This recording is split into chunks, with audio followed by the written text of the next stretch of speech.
I remember a number of times sitting with Rabbi Singer or watching Rabbi Singer, the Pilzno Rav, as he dealt with people and how he dealt with people.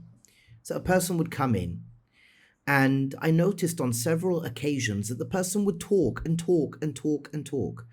And Rabbi Singer would listen and listen and listen and listen. And Rabbi Singer would hardly say anything. And the person would come out, their face beaming, their physiological, their body relaxed. They were a transformed person. And I would ask the person, like, how do you feel?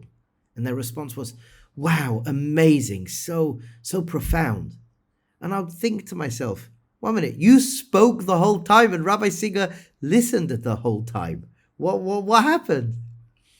And I went and I spoke to Rabbi Singer, and Rabbi Singer said to me that, listen, that when you are really listening, compassionately listening to the other person, the truth is, the person who's talking has all the wisdom in front of them.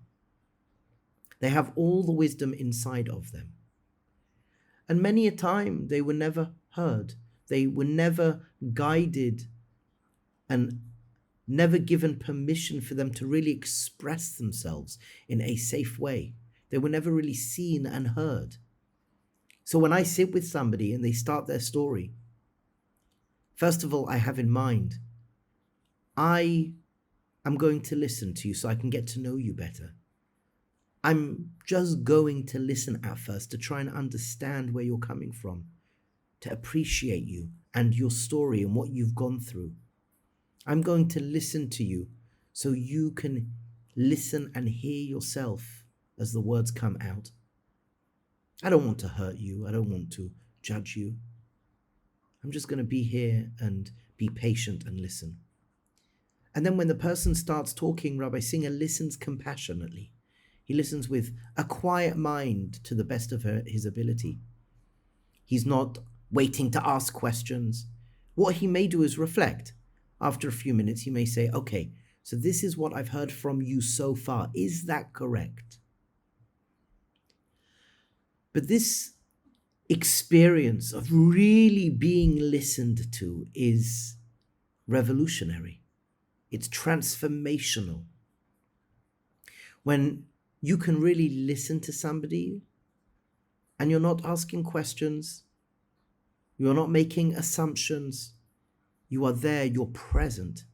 You're allowing the person to speak, but really you're allowing the person to hear themselves.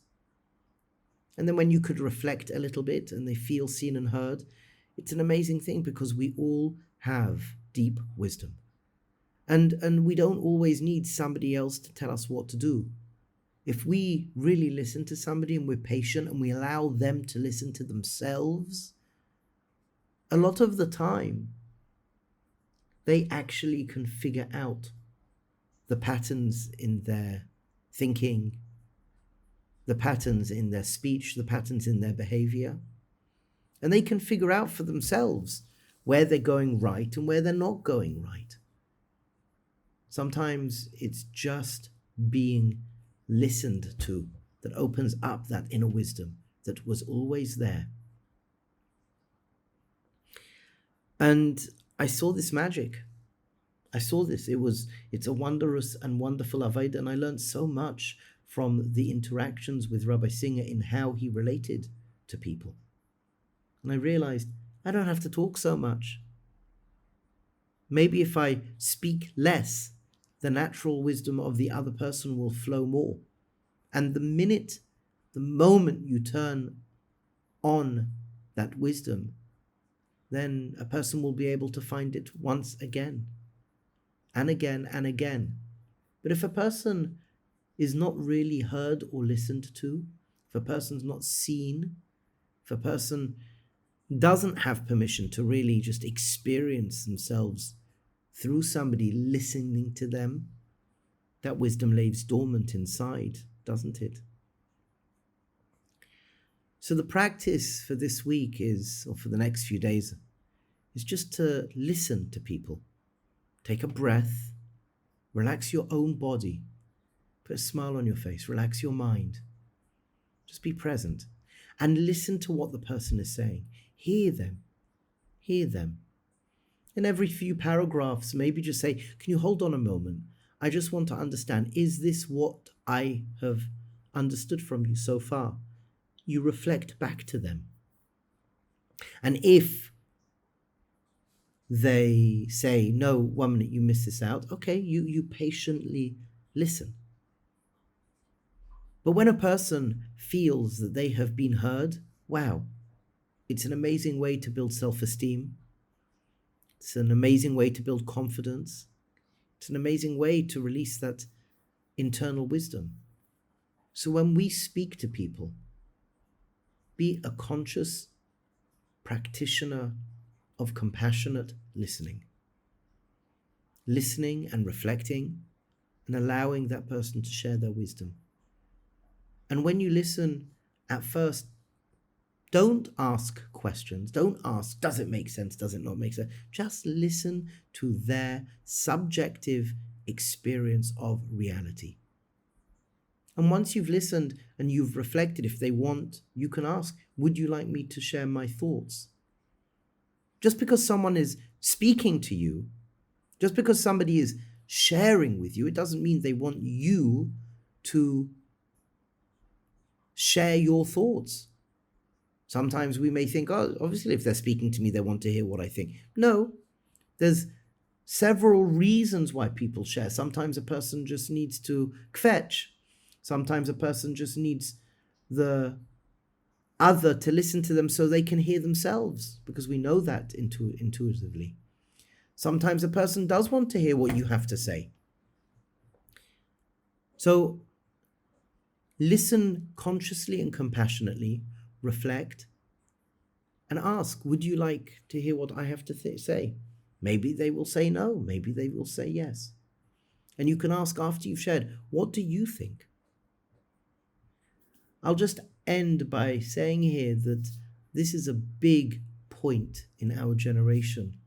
As Sfarim say that when we listen compassionately, it hastens the Moshiach, because we all have that inner wisdom that needs to be revealed.